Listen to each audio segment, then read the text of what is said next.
સુરતમાં જર્જરિત મકાનો કોઈનો ભોગ લે એ અગાઉ ઉતારી પાડવા માટે કવાયત હાથ ધરવામાં આવી છે, જે અંતર્ગત 3 દાયકા અગાઉ સચિન વિસ્તારમાં બનેલા સ્લમ બોર્ડના જર્જરિત મકાનોને ખાલી કરાવવામાં આવ્યા છે।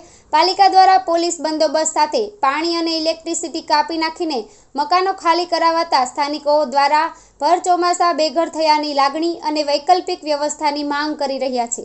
સચિન સ્લમ બોર્ડના મકાન ખાલી કરાવવામાં આવ્યા છે।